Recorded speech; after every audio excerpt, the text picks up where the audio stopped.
નમસ્તે વિદ્યાર્થી મિત્રો, ધોરણ 9 વિષય સામાજિક વિજ્ઞાન પ્રકરણ 12 ભારતીય લોકશાહી, જેમાં ભાગ 4નો અભ્યાસ કરીશું. આ ભાગ 4માં આપણે ચૂંટણી પ્રક્રિયા, ગુપ્ત મતદાન પદ્ધતિ અને વિવિધ રાજકીય પક્ષો વિશેનો વિગતે અભ્યાસ કરીશું. પણ એ પહેલાં આપણે ભાગ 3માં જે વીજાણુ માધ્યમો અને લોકશાહીના પ્રકારો વિશેનો અભ્યાસ કર્યો તે સંક્ષિપ્તમાં એકવાર જોઈ લઈએ. તો વીજાણુ માધ્યમો, તો લોકમતના ઘડતરમાં ફાળો આપતા વીજાણુ માધ્યમોમાં રેડિયો, ટેલિવિઝન અને સિનેમા એટલે કે ફિલ્મો વગેરેનો સમાવેશ કરવામાં આવે છે. જેમાં રેડિયો એ માત્ર શ્રાવ્ય માધ્યમ છે, જ્યારે ટેલિવિઝન એ દ્રશ્ય અને શ્રાવ્ય માધ્યમ છે. જ્યાં નિરક્ષરતાનું પ્રમાણ વધારે છે ત્યાં આ વીજાણુ માધ્યમો એ ખૂબ જ અસરકારક, લોકમત મેળવવા માટે ખૂબ જ અસરકારક સાબિત થયા છે. વર્તમાનપત્રો અને સામાયિકો કરતાં રેડિયો અને ટેલિવિઝન વિશેષ મહત્ત્વ ધરાવે છે. દેશ વિદેશની જે ઘટનાઓ છે એ આજે રેડિયો અને ટેલિવિઝન દ્વારા જે તે સમયે આપણે તેનું જીવંત પ્રસારણ સરળતાથી જોઈ શકીએ છીએ. ધારાવાહિકો, નાટકો અને ફિલ્મો દ્વારા મનોરંજનની સાથે સાથે આપણને અસ્પૃશ્યતા, દહેજ પ્રથા, સ્ત્રીઓનું શોષણ, નિરક્ષરતા, ગરીબી વગેરે જેવી આપણા દેશમાં વ્યાપેલી સામાજિક અને આર્થિક સમસ્યાઓની રજૂઆત સચિત્ર દ્વારા કરવામાં આવતી હોવાને લીધે આપણે અસરકારક લોકમત કેળવી શક્યા છીએ. આધુનિક સમયમાં ટેલિવિઝનની સાથે સાથે ઇન્ટરનેટનું આગમન થયું છે અને ઇન્ટરનેટના આગમન અને ફેલાવાથી લોકો ઘરે બેઠા બેઠા સમાચારો, ધારાવાહિકો, નાટકો અને ફિલ્મોનો આનંદ માણે છે અને આ માધ્યમ દ્વારા વિકૃત, બીભત્સ અને હિંસાની માણસ ઉપર ખરાબ અસર પણ થઈ શકે છે. આવા મહત્ત્વના માધ્યમ દ્વારા અયોગ્ય પ્રસારણ ન થાય તેના ઉપર યોગ્ય નિયંત્રણ મૂકવું તે જરૂરી છે. વીજાણુ માધ્યમમાં પ્રસારિત થતા જે વિવિધ બીભત્સ અને હિંસા દર્શાવતા કાર્યક્રમોની સામે રાજકીય પક્ષો અને સ્વૈચ્છિક સંગઠનો યથાયોગ્ય સમયે આંદોલન કરે તે લોકશાહીમાં આવકાર્ય ગણાય છે. આજકાલ ટેકનોલોજી એટલી તો ઝડપી બની ગઈ છે કે ઇન્ટરનેટ અને સેલફોન દ્વારા લોકો સતત એકબીજાના સીધા સંપર્કમાં રહી અને પોતાની વાત અને વિચારોનો ફેલાવો કરી રહ્યા છે. આજે લોકમત કેળવવા માટે વીજાણુ માધ્યમો બહોળા પ્રમાણમાં ઉપયોગ થઈ રહ્યો છે. ટેલિવિઝન, રેડિયો, FM વગેરે આધુનિક સમયમાં લોકમત કેળવવા માટે વિશિષ્ટ માધ્યમો બન્યા છે. તટસ્થ વિગતો કે જાણકારી વગર આધુનિક સમયમાં ઘટનાની માહિતી ઝડપથી ફેલાઈ જાય છે. ખોટી વિગતોને આધારે ખોટો લોકમત ઊભો થવાની સંભાવના રહેલી છે.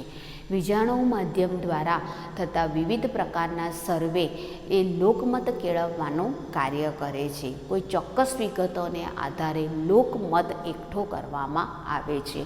ચૂંટણી સમયે ઓપિનિયન પોલ રજૂ કરવામાં આવે છે અને ઓપિનિયન પોલ દ્વારા લોકમત કઈ દિશામાં ઢળી શકે છે એનો અંદાજ મેળવી શકાય છે. પરંતુ ઓપિનિયન પોલ દરેક વખતે સાચા અને વિશ્વસનીય હોતા નથી.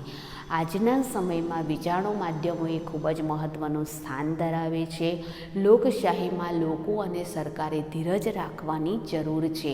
લોકોની વાત, વિચારો અને વિગતો સરકાર સુધી પહોંચે અને સરકારની વિવિધ યોજનાઓની માહિતી અને સિદ્ધિઓ લોકો સુધી પહોંચે એ માટે વીજાણુ માધ્યમો ઉપયોગી સાબિત થયા છે. રેડિયો એ દૂર અને અંતરિયાળ પ્રદેશો સુધી પોતાનું કાર્યક્ષેત્ર ધરાવે છે, પરંતુ માત્ર ને માત્ર શ્રાવ્ય માધ્યમ હોવાથી ઓછું અસરકારક છે. જ્યારે રેડિયોની સરખામણીમાં ટેલિવિઝન ઉપર પ્રસારિત થતા કાર્યક્રમો ખર્ચાળ હોવા છતાં પણ તે દ્રશ્ય શ્રાવ્ય માધ્યમ હોવાને લીધે લોકભોગ્ય બન્યા છે. લોકશાહીમાં લોકો પ્રથમ રાષ્ટ્રહિતને મહત્ત્વ આપી અને પછી જ પોતાનો લોકમત રજૂ કરે એવી પણ એક અપેક્ષા લોકો પાસે રાખવામાં આવી છે. હવે લોકશાહીના પ્રકારો. વિશ્વમાં અનેક દેશોમાં લોકશાહી છે અને લોકશાહી હોવા છતાં દરેક દેશની શાસન વ્યવસ્થામાં ભિન્નતા જોવા મળે છે. લોકશાહીના બે પ્રકારો છે, સંસદીય લોકશાહી અને પ્રમુખીય લોકશાહી. એમાં સંસદીય લોકશાહી તો આપણા દેશમાં એટલે કે ભારતે સંસદીય લોકશાહી સ્વીકારેલી છે.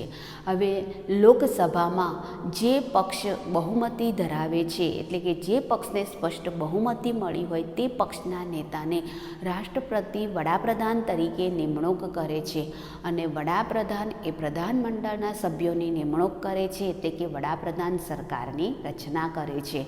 આમ સંસદીય સરકાર એ સંપૂર્ણ રીતે લોકસભાને જવાબદાર હોય છે અને જ્યાં સુધી તે લોકસભામાં બહુમતી સભ્યોનો વિશ્વાસ ધરાવે છે ત્યાં સુધી તે પોતે સત્તા ઉપર રહી શકે છે. હવે પ્રમુખીય લોકશાહી કે પ્રમુખીય શાસન વ્યવસ્થા એ લોકશાહીનો બીજો ભાગ છે અને પ્રમુખીય લોકશાહીમાં સામાન્ય રીતે પ્રમુખની નિમણૂક એ લોકો દ્વારા સીધી કરવામાં આવતી હોય છે અને બંધારણમાં નિશ્ચિત કરેલી જોગવાઈ મુજબ એટલા સમય સુધી પ્રમુખ પોતે સત્તા ઉપર રહી શકે છે. સામાન્ય રીતે પ્રમુખની સત્તાનો સમય મર્યાદા 5 વર્ષની નિર્ધારિત કરવામાં આવેલી છે. વિશ્વમાં અમેરિકા અને બીજા કેટલાક દેશોમાં પ્રમુખીય લોકશાહી શાસન વ્યવસ્થા જોવા મળે છે. હવે આપણે જોઈશું લોકસભામાં ચૂંટણી તંત્ર કે આપણો દેશ એ વિશ્વમાં સૌથી મોટો લોકશાહી ધરાવતો અને વિશ્વમાં સૌથી વધારે મતદારો ધરાવતો દેશ છે. એમાં ચૂંટણી પ્રક્રિયાનું સંચાલન, નિયમન અને નિરીક્ષણ એ ચૂંટણી પંચ દ્વારા કરવામાં આવે છે. દેશની લોકશાહી જીવંત રહે એ માટે ચૂંટણી પંચ એ સ્વતંત્ર, નિષ્પક્ષ અને સ્વાયત્ત હોવું એ ખૂબ જ જરૂરી છે. ચૂંટણી પંચની સ્વાયત્તતા જળવાઈ રહે તે ખૂબ જ જરૂરી છે.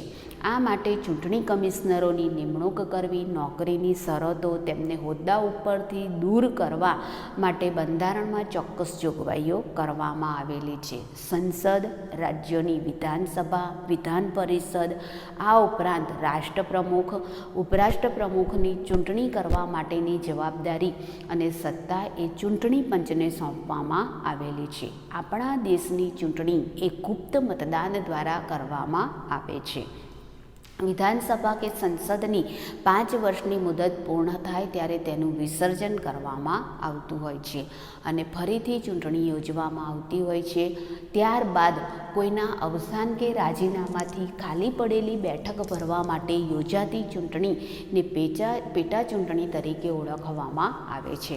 હવે ચૂંટણી પ્રક્રિયામાં કઈ કઈ બાબતોનો સમાવેશ થાય છે તો ચૂંટણી પ્રક્રિયામાં ચૂંટણીની તારીખોની જાહેરાત કરવી, ઉમેદવારી પત્ર ભરવું અને ઉમેદવારી પત્રની ચકાસણી કરવી, ઉમેદવારી પત્ર પાછું ખેંચવું, ઉમેદવારોની અંતિમ યાદીની જાહેરાત કરવી, ઉમેદવારોને વિવિધ ચૂંટણી પ્રતીકોની ફાળવણી કરવી, ત્યારબાદ ચૂંટણીની કામગીરી કરવી, ચૂંટણીની કામગીરી પૂર્ણ થયા બાદ મતગણતરી કરવી અને મતગણતરી પૂર્ણ થયા બાદ વિજેતા ઉમેદવારની જાહેરાત કરવી વગેરે કામગીરીનો સમાવેશ એ ચૂંટણી પ્રક્રિયામાં કરવામાં આવે છે.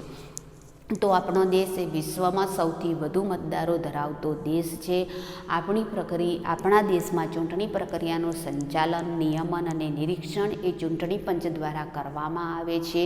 દેશની લોકશાહીને જીવંત રાખવા માટે ચૂંટણી પંચ એ સ્વતંત્ર, સ્વાયત્ત અને નિષ્પક્ષ હોવું એ ખૂબ જ જરૂરી છે. આ માટે ચૂંટણી કમિશનરોની નિમણૂક, એમની નોકરીની શરતો અને એમને હોદ્દા ઉપરથી દૂર કરવાની વિધિ વગેરે બંધારણમાં ચોક્કસ જોગવાઈઓ કરવામાં આવેલી છે. સંસદ, રાજ્યોની વિધાનસભા, વિધાન પરિષદ, રાષ્ટ્રપ્રમુખ, ઉપરાષ્ટ્રપ્રમુખ વગેરેની ચૂંટણી કરવાની જવાબદારી અને સત્તા એ ચૂંટણી પંચને સોંપવામાં આવેલી છે. આપણા દેશની ચૂંટણી એ ગુપ્ત મતદાન પદ્ધતિથી થાય છે.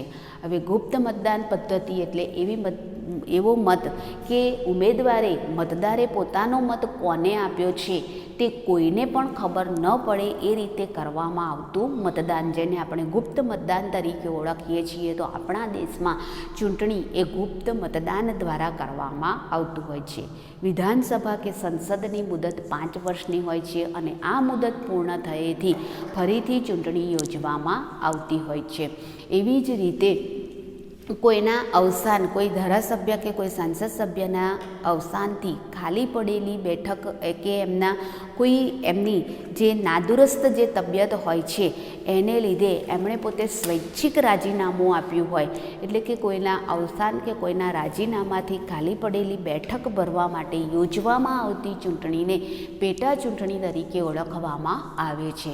હવે ચૂંટણી પ્રક્રિયામાં ચૂંટણીની તારીખોની જાહેરાત કરવી, ઉમેદવારી પત્ર ભરવું, ઉમેદવારી પત્રની ચકાસણી કરવી, ઉમેદવારી પત્ર પાછું ખેંચવાની તારીખો, ઉમેદવારોની અંતિમ યાદીની જાહેરાત કરવી, ઉમેદવારોને વિવિધ ચૂંટણી પ્રતીકો ફાળવવા અને નક્કી કરવા, ચૂંટણીની પ્રક્રિયા કરવી, ચૂંટણીની પ્રક્રિયા બાદ મતગણતરી અને મતગણતરી બાદ વિજેતા ઉમેદવારોની જાહેરાત કરવી વગેરે બાબતો ચૂંટણી પંચના કાર્યક્ષેત્રમાં આવે છે. ચૂંટણીની તારીખો જાહેર થાય તે સમયથી જ આચારસંહિતા લાગુ પડી જાય છે, એટલે કે સરકાર દ્વારા આચારસંહિતાના અમલ દરમિયાન લોકમતને પ્રભાવિત કરી શકે તેવા કોઈપણ નીતિ વિષયક નિર્ણયો કે લાભકારી જાહેરાતો કરી શકાતી નથી, જેને આપણે આચારસંહિતા તરીકે ઓળખીએ છીએ.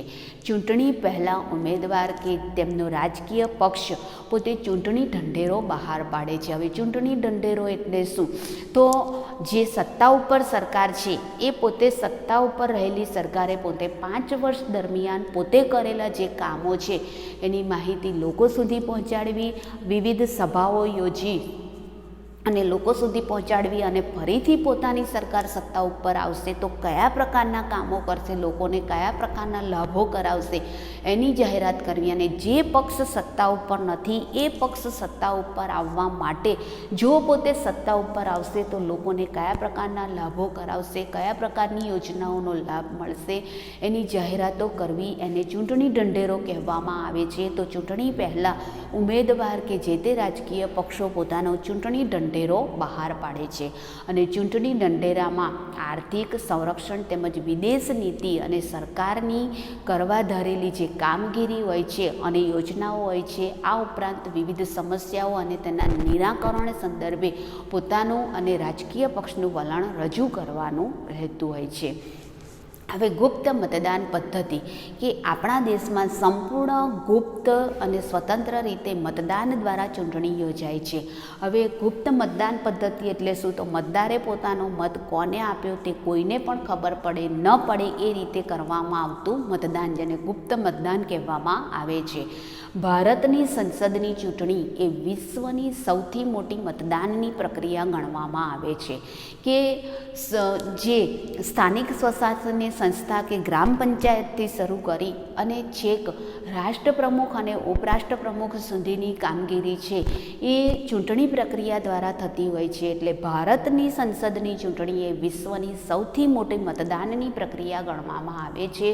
ચૂંટણી વખતે વિવિધ પક્ષો, સંગઠનો અને અપક્ષ ઉમેદવારો ચૂંટણી લડે છે, અને સૌએ પોતાના વિચારો, કરેલા કાર્યો અને ભાવિ યોજનાઓ મતદાર સામે રજૂ કરતા હોય છે, અને મતદારો કોઈ પણ પ્રકારના લોભ, લાલચ કે ડર વગર પોતે મતદાન આપે એવી અપેક્ષા રાખવામાં આવતી હોય છે. ચૂંટણી પ્રક્રિયા દરમિયાન ગુપ્ત મતદાનને મહત્ત્વ આપવામાં આવ્યું છે. મતદારે પોતાનો મત કોને આપ્યો છે એ ગુપ્ત રાખવામાં આવતો હોય છે. મતદારને પોતાનો મત ગુપ્ત રાખવાનો અધિકાર બંધારણમાં આપવામાં આવેલો છે. મતદારે કોને પોતાનો મત આપ્યો છે એવું પણ એને પૂછી શકાતું નથી. ચૂંટણી પંચની અદ્ભુત પ્રક્રિયાને લીધે મતદારનો મત એ ગુપ્ત રહે છે. ચૂંટણી પ્રક્રિયામાં જોડાયેલા સૌ કર્મચારીઓ સેનાના સૈનિકો પણ ચૂંટણીમાં પોતે મતદાન કરી શકે એવી વ્યવસ્થા ચૂંટણી પંચ દ્વારા કરવામાં આવી છે. અને મતદાન કરવા માટે મુખ્ય 2 પદ્ધતિઓ ઉપયોગમાં લેવામાં આવે છે: મતપત્રકો દ્વારા મતદાન અને વીજાણુ મશીન દ્વારા. વીજાણુ મશીન એટલે EVM, ઇલેક્ટ્રોનિક વોટિંગ મશીન દ્વારા મતદાન. EVMને ઇલેક્ટ્રોનિક વોટિંગ મશીન તરીકે ઓળખવામાં આવે છે. આ મશીનને કારણે મતગણતરી ઝડપી બની છે. માનવ કલાકો અને માનવ શ્રમનો બચાવ થાય છે. કાગળનો બચાવ થતો હોવાને લીધે પર્યાવરણને થતું નુકસાન અટક્યું છે. આ ઉમેદવારો પૈકી એક પણ ઉમેદવાર મત આપવા માગતો ન હોય તો મતદાર પોતે નન ઓફ ધી એબોવ એટલે કે નોટાનો ઉપયોગ કરી શકે છે. એટલે કે આધુનિક સમયમાં EVM મશીન દ્વારા ચૂંટણી પ્રક્રિયા કરવામાં આવે છે. EVM મશીન દ્વારા મતગણતરી ઝડપી થાય છે. માનવ કલાકો અને માનવ શ્રમનો બચાવ થાય છે અને સાથે સાથે કાગળનો બચાવ થતો હોવાને લીધે પર્યાવરણને થતું નુકસાન પણ અટકે છે, જેને લીધે આધુનિક સમયમાં EVM મશીનનો મોટા પ્રમાણમાં ઉપયોગ કરવામાં આવે છે. તો વિશ્વના દેશોમાં સૌથી લાંબી ચૂંટણી પ્રક્રિયા ભારતની સંસદની ચૂંટણી પ્રક્રિયા છે અને વિશ્વની સૌથી લાંબી ચૂંટણી પ્રક્રિયા ગણવામાં આવે છે. હવે ચૂંટણી પ્રક્રિયા દરમિયાન ગુપ્ત મતદાનને મહત્ત્વ આપવામાં આવ્યું છે. મતદાર પોતાનો મત ગુપ્ત રાખી શકે છે. ગુપ્ત રાખવાનો અધિકાર એને આપવામાં આવ્યો છે. ઉમેદવારે પોતાનો મત કોને આપ્યો તેવું તેને પૂછી શકાતું નથી અને ચૂંટણી પંચની અદ્ભુત કામગીરીને કારણે ઉમેદવારનો મત ગુપ્ત રહે છે. ચૂંટણી પ્રક્રિયામાં જોડાયેલા સૌ કર્મચારીઓ અને સેનાના સૈનિકો પણ પોતે મતદાન આપી શકે એવી વ્યવસ્થા કરવામાં આવેલી છે. મતદાન આપવા માટે મુખ્ય 2 પદ્ધતિઓ અપનાવવામાં આવેલી છે: મતપત્રકો દ્વારા મતદાન અને વીજાણુ મશીન દ્વારા મતદાન. વીજાણુ મશીનને આપણે EVM એટલે કે ઇલેક્ટ્રોનિક વોટિંગ મશીન તરીકે ઓળખીએ છીએ. આ ઇલેક્ટ્રોનિક વોટિંગ મશીનને કારણે મતગણતરી ઝડપી બને છે. માનવ કલાકો અને માનવ શ્રમનો બચાવ થાય છે અને કાગળનો બચાવ થતો હોવાને લીધે પર્યાવરણને થતું નુકસાન અટકે છે. અને આ મશીનની અંદર જે મતદાર છે એ પોતે દર્શાવેલા ઉમેદવારોમાંથી કોઈ પણ ઉમેદવારને મત આપવા ઈચ્છતો ન હોય તો નોટા બટનનો પણ તે ઉપયોગ કરી શકે એવી વ્યવસ્થા રાખવામાં આવેલી છે. હવે લોકશાહી અને રાજકીય પક્ષો કે આપણા દેશમાં બહુપક્ષીય લોકશાહી હોવાથી દેશમાં અનેક નાના મોટા રાજકીય પક્ષો છે અને પક્ષને માન્યતા આપવા માટે ચૂંટણી પંચે ચોક્કસ ધોરણો નક્કી કર્યા છે. રાષ્ટ્રીય કે પ્રાદેશિક પક્ષ તરીકે ચૂંટણી પંચ ચોક્કસ નીતિ અને નક્કી કરેલા ધોરણોને આધારે માન્યતા આપે છે. જે રાજકીય પક્ષે ઓછામાં ઓછા 4 રાજ્યોમાંથી ચૂંટણી લડે અને આ 4 રાજ્યોમાં છેલ્લી યોજાયેલી જે ચૂંટણી છે એ ચૂંટણીમાં કુલ મતદાનના 4% મત મેળવનાર રાજકીય પક્ષને રાષ્ટ્રીય પક્ષ તરીકે અને અન્ય પક્ષને પ્રાદેશિક પક્ષ તરીકે માન્યતા આપવામાં આવેલી છે. એટલે કે રાષ્ટ્રીય પક્ષ અને પ્રાદેશિક પક્ષ તરીકેની જે ચૂંટણી પંચ ચોક્કસ નીતિ અને નિયમોને આધારે એમને માન્યતા આપે છે. જે રાજકીય પક્ષ ઓછામાં ઓછા 4 રાજ્યોમાંથી ચૂંટણી લડે અને આ 4 રાજ્યોમાં છેલ્લી યોજાયેલી ચૂંટણીમાં કુલ મતદાનના 4% મત મેળવનાર રાજકીય પક્ષ એ રાષ્ટ્રીય પક્ષ તરીકેની માન્યતા મેળવે છે અને બાકીના પક્ષોએ પ્રાદેશિક પક્ષ તરીકે માન્યતા આપવામાં આવે છે. ચૂંટણી પંચ દ્વારા આપવામાં આવેલી માહિતી અનુસાર 10 માર્ચ 2014 સુધીમાં દેશમાં 1593 જેટલા રાજકીય પક્ષો નોંધાયા છે અને છેલ્લા વર્ષે 239 નવા પક્ષો નોંધાયા છે. આપણા દેશમાં ભારતીય રાષ્ટ્રીય કોંગ્રેસ, ભારતીય જનતા પક્ષ આ 2 મુખ્ય રાજકીય પક્ષો છે. આ ઉપરાંત Bahujan Samajwadi party, communist party of India, communist party of India Marxist એટલે કે CPIM, એની સાથે રાષ્ટ્રીય કોંગ્રેસ વગેરે જેવા રાષ્ટ્રીય સ્તરના પક્ષો છે. આ ઉપરાંત Shiv Sena, Trinamool Congress, Samajwadi party, Dravida Munnetra Kazhagam all India Anna Dravida Munnetra Kazhagam અને આમ આદમી પાર્ટી વગેરે જેવા પક્ષોને જનતા દળ યુનાઇટેડ, રાષ્ટ્રીય જનતા દળ વગેરે જેવા પ્રાદેશિક પક્ષો છે. રાષ્ટ્રીય પક્ષ તરીકે માન્યતા મેળવનાર પક્ષની માન્યતા મેળવેલ મતના આધારે રદ પણ થઈ શકે છે. કેટલાક પ્રાદેશિક પક્ષોને રાષ્ટ્રીય પક્ષનો દરજ્જો મળી શકે છે, જ્યારે કેટલાક રાષ્ટ્રીય પક્ષો છે એ પોતે પ્રાદેશિક પક્ષનો દરજ્જો પણ મેળવી શકે છે. સરકાર બનાવનાર અને સત્તા ભોગવનાર પક્ષ, સરકાર બનાવનાર પક્ષ એ સત્તાધારી પક્ષ તરીકે અને સત્તા ભોગવનાર પક્ષ છે એ સત્તા પક્ષ તરીકે તેમજ વિરોધ કરનાર પક્ષ છે તે વિરોધ પક્ષ તરીકે ઓળખવામાં આવે છે. એટલે કે સરકાર બનાવનાર અને સત્તા ભોગવનાર જે પક્ષ છે એ સત્તાધારી પક્ષ અને જે વિરોધ કરનાર પક્ષ છે એ વિરોધ પક્ષ તરીકે ઓળખાય છે. સરકારને વિવિધ નીતિ વિષયક લોકતાંત્રિક ઢબે વિરોધ દર્શાવી અને લોકમતના ઘડતરનું કાર્ય એ વિરોધ પક્ષ કરી રહ્યું છે. જરૂર પડે ત્યારે તેવા સામાજિક અને જાહેર હિત ધરાવતા પ્રશ્નો સરકારને સહકાર આપે તે તંદુરસ્ત લોકશાહીમાં અપેક્ષા રાખવામાં આવેલી છે. સરકાર પક્ષ અને વિરોધ પક્ષને સમતોલ સંબંધો ઉપર લોકશાહીની સફળતાનો આધાર રહેલો છે. અસરકારક અને સબળ વિરોધ પક્ષ એ લોકશાહીને જીવંત રાખવા માટે જરૂરી છે અને લોકશાહી એક રથ છે અને સત્તા પક્ષ અને વિરોધ પક્ષ એ લોકશાહી રથના બે પૈડા છે. તો આપણા દેશમાં ભારતીય રાષ્ટ્રીય કોંગ્રેસ, ભારતીય જનતા દળ એટલે કે બીજેપી એ મુખ્ય રાજકીય પક્ષો છે અને આ ઉપરાંત Bahujan Samajwadi party, communist party of India, communist party of India, Marxist, Rashtriya Congress party વગેરે રાષ્ટ્રીય સ્તરના પક્ષો છે. Shiv Sena, Trinamool Congress, Samajwadi party, Dravida Munnetra Kazhagam, Anna Dravida Munnetra Kazhagam, Aam Aadmi party, Janata Dal United, રાષ્ટ્રીય જનતા દળ વગેરે પ્રાદેશિક પક્ષો છે. પ્રાદેશિક પક્ષ પોતે કોઈકવાર રાષ્ટ્રીય પક્ષનો દરજ્જો મેળવી શકે છે, જ્યારે રાષ્ટ્રીય પક્ષે પોતે કોઈકવાર રાષ્ટ્રીય પક્ષ તરીકેનો દરજ્જો ગુમાવવો પણ પડતો હોય છે. લોકશાહી એક રથ છે અને સત્તા પક્ષ અને વિરોધ પક્ષ એ લોકશાહી રથના બે પૈડા છે. સત્તા ઉપર આવનાર જે પક્ષ છે એને સત્તાધારી પક્ષ તરીકે ઓળખવામાં આવે છે અને વિરોધ દર્શાવનાર પક્ષને વિરોધ પક્ષ તરીકે ઓળખવામાં આવે છે અને લોકશાહીની સફળતાનો આધાર અસરકારક અને સબળ વિરોધ પક્ષ એ લોકશાહીને જીવંત રાખવા માટે જરૂરી છે.